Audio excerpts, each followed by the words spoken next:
दोस्तों, दुनिया में इतने महंगे महंगे जहाज हैं जिनके बारे में हम सोच भी नहीं सकते हैं। यह दुनिया में सबसे महंगे जहाजों में से सबसे महंगा समुद्री जहाज है और इसकी कीमत है $1.40 बिलियन। अगर आसान भाषा में कहा जाए तो इस जहाज के बदले में आप मुकेश अंबानी का घर एंटीलिया, जो कि दुनिया का सबसे महंगा घर है, उसे खरीद सकते हैं और उसके बाद भी आपके पास इतना पैसा बच जाएगा कि आप उन पैसों से सारी जिंदगी एक आलीशान जिंदगी जी सकते हैं।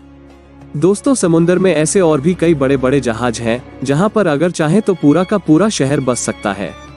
लेकिन दोस्तों, क्या आपने कभी ये सोचा है कि समुद्री जहाजों को जब बनाया जाता है तो उसे समुद्र में लाया कैसे जाता है, और मान लो कि अगर बीच समंदर में बड़ा सा जहाज खराब हो जाए तो क्या होगा?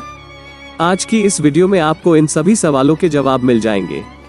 बस आप वीडियो को एंड तक देखिएगा, और अगर अभी तक आपने इस चैनल को सब्सक्राइब नहीं किया तो इसे सब्सक्राइब करके अपना प्यार हम पर बनाएं। तो चलिए वीडियो को शुरू करते हैं।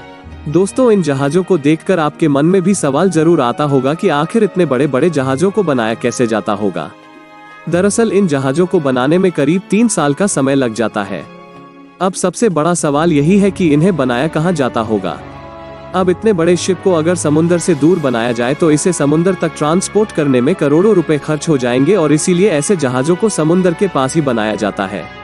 अब इसके लिए किनारे पर शिप से बड़ा एक स्पेस बनाया जाता है जहां पर कंपनी पूरे शिप बनाने के लिए मैन्युफैक्चरिंग प्लांट को बना सके। अब उस जगह से सारे पानी को निकालकर उस पानी वाली जगह को ठोस बना दिया जाता है, और वहीं पर सारी मशीन्स और वर्कर शिप्स को बनाने का काम शुरू करते हैं और वहीं पर खड़ा किया जाता है कई मंजिला शानदार शिप।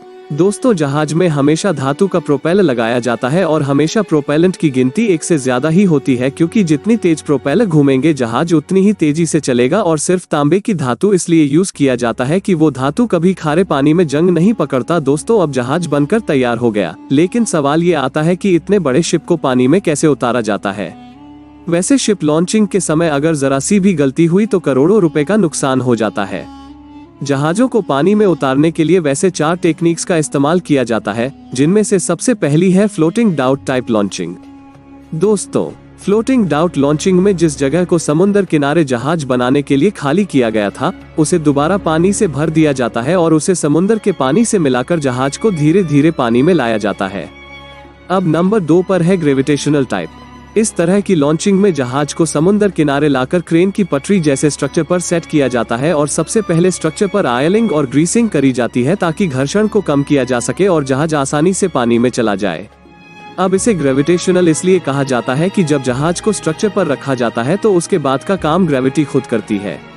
अब दोस्तों, नंबर 3 पर है एयरबैग लॉन्चिंग। दोस्तों, ये शिप लॉन्चिंग का सबसे सिंपल तरीका है। इसमें सिलेंडर जैसे बड़े बड़े एयर बैग्स पर जहाज को रखा जाता है और उनके साथ ही लुढ़कता हुआ जहाज पानी में चला जाता है। अब इसके बाद नंबर 4 पर है मैकेनिकल टाइप लॉन्चिंग। दोस्तों, ये तरीका सबसे खतरनाक तरीका है और इसीलिए बड़े जहाजों को इस तरीके से पानी में नहीं उतारा जाता। इस तरीके में ट्रक या क्रेन की मदद से शिप को उठाकर पानी में रखा जाता है, जो कि काफी रिस्की काम भी है, और इसीलिए इस तरीके से बस छोटे मोटे जहाज ही पानी में रखे जाते हैं। अब दोस्तों, आइए हम बात करते हैं कि क्या होगा अगर कोई बड़ा सा शिप समुद्र के बीचों बीच खराब हो जाए। दोस्तों, अगर ऐसा होता है तो शिप पानी के बहाव के साथ बहना शुरू कर देगी।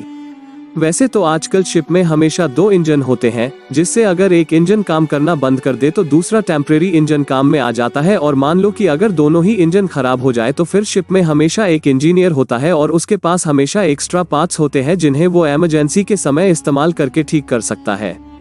अब अगर मालिक के शिप में वो जरूरी पार्ट ना भी हो, फिर शिप वालों को एक दूसरी बोट अरेंज करनी पड़ती है, जिससे वो दूसरी बोट उस खराब शिप को खींचकर किसी नजदीक के किनारे तक ले जाते हैं। तो दोस्तों, ये था आज का वीडियो, और इस वीडियो से अगर आपने कुछ नया जाना हो तो इसे लाइक करके चैनल को सब्सक्राइब करना ना भूलें।